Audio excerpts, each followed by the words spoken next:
আসসালামু আলাইকুম, সবাই কেমন আছেন? আশা করছি সবাই অনেকটা ভালো আছেন, সুস্থ আছেন। আলহামদুলিল্লাহ, আমি আমার পরিবার নিয়ে বেশ ভালো আছি। নতুন দিনে নতুন আরেকটা ব্লগ নিয়ে চলে এসেছি আপনাদের মাঝে। সবাই সাথে থাকবেন, আর ভিডিও দেখতে আগে একটা লাইক দিয়ে নেবেন।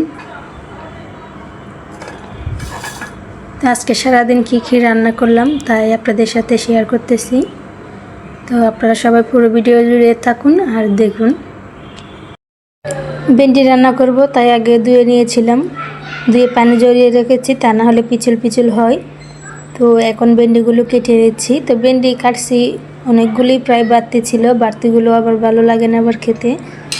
তো এই যে দেখেন কতগুলো বাড়তি পড়ে গেছে, তা দেখেছি ভেন্ডি থেকে এগোটা বাদ পড়ে গেছে আর কি। তো ভাজি করতে গেলে অনেক কম হয়ে যায়। তো অনেকে বাতিগুলো দেয়, কিন্তু আমার কাছে ভালো লাগে না বাতিগুলো। তো আমি বেছে বেছে ছোটোগুলোই নিই। এখন পেঁয়াজ আর কাঁচামরিচ কেটে নিব। তো আজকে দুই রকম রান্না করব, দুই পদের, তাই পেঁয়াজ কাঁচামরিচ এতগুলো নিলাম। আমি সবসময় দুই রকমই রান্না করি, এর বেশি রান্না করতে পারি না। তো রাইস কুকারে ভাত বসিয়ে দিয়ে এদিকে কাটাকুটো করে নিচ্ছি।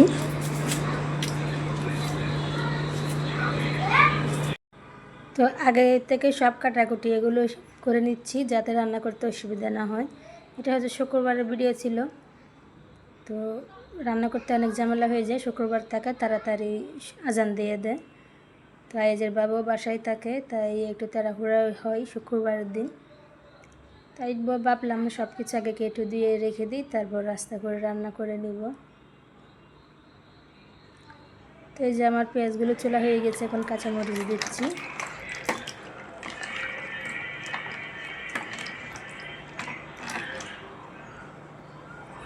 তো এদিকে দেখেন আমার সব কাটাকাটি প্রায় হয়ে গেছে। ভেন্ডি কেটে নিয়েছি, পেঁয়াজ মরিচ কেটে নিয়েছি, এখন আলু বেগুন কেটে নিব মাছ রান্না করার জন্য। তো এখানে আমি দুটা বেগুন নিয়ে নিয়েছি, দুটা বেগুন কেটে নেব আর একটা আলু কেটে নিব। তো আমি বেগুনগুলো এভাবে কাটি তরকারির জন্য, মাঝখানে একটা পাল্লা দিয়ে আবার তিন পাল্লা দিয়ে দিই। তো আমি এভাবেই কাটি বেগুন মাছের জন্য, তা যাতে তাড়াতাড়ি সিদ্ধ হয়ে যায়। আরও ছোটো করে কাটতে পারলে কিন্তু আরও ভালো হয়, তাড়াতাড়ি কষানো হয়ে যায় আর কি। তো আমি রান্না করতে গেলে কিন্তু অর্ধেক রান্না কষানোর মধ্যেই করে ফেলি, তারপর যাতে আর দেরি না হয়। আসলে মাছ বলেন, মাংস বলেন, তরকারি যে কোনো জিনিস একটু বেশি কষাইলে বেশি মজা লাগে।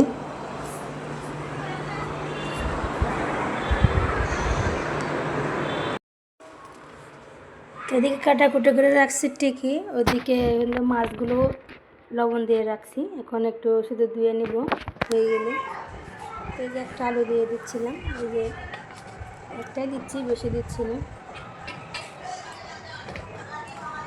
তো যাই হোক, ভিডিওতে অনেক নয়েজ আসতেছে আশেপাশে, কেউ কিছু মনে করবেন না। তো আমার সব কিছু কাটা হয়ে গেছে, এখন রান্না করতে চলে যাবো। এখন মাছগুলো দিয়ে নিচ্ছি।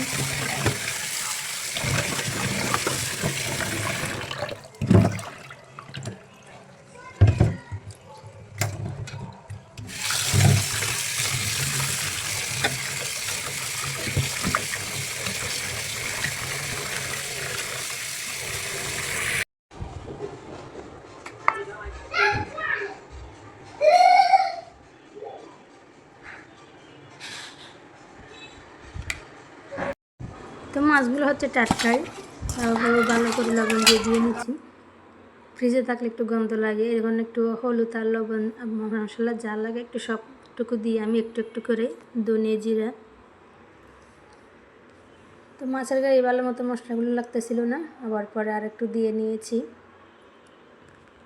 তো এখানে এক চুলায় ভেন্ডি ভাজি করব, অন্য চুলায় হচ্ছে মাছগুলো ভেজে নিব, যাতে তাড়াতাড়ি হয়ে যায়।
এখন মাছগুলোকে উল্টে দিচ্ছি, কারণ আর একটা মাছের মাথা রয়ে গেছে, ওটা এক পাশ করে দিয়ে দিব।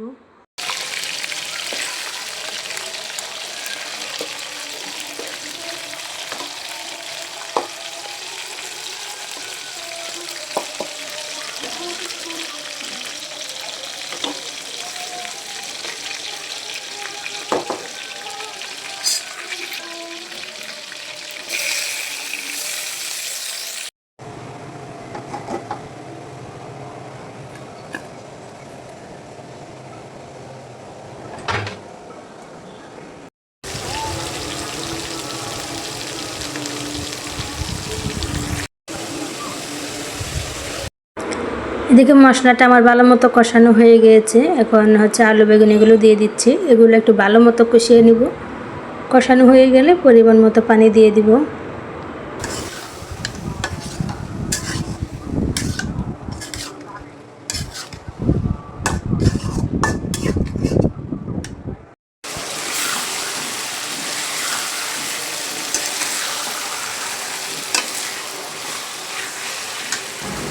আমার আজকের ব্লগে ছিল আজকে দুপুরবেলা কী রান্না করলাম, তাই আপনাদের সাথে শেয়ার করলাম। তো আজকে দুপুরবেলার রান্নায় ছিল ঢেঁড়স ভাজি আর হচ্ছে আলু বেগুন দিয়ে রুই মাছ রান্না। তো যারা যারা আমার ভিডিওটা এতদূর পর্যন্ত দেখেছেন ধৈর্য ধরে, সবাইকে জানাই অসংখ্য অসংখ্য ধন্যবাদ আমার ভিডিওর এতক্ষণ সময় দেওয়ার জন্য। তো আজকের ভিডিওটা এই পর্যন্তই। সবাই ভালো থাকবেন, সুস্থ থাকবেন। আপনাদের সাথে দেখা হবে পরবর্তী কোনো ব্লগ ভিডিওতে।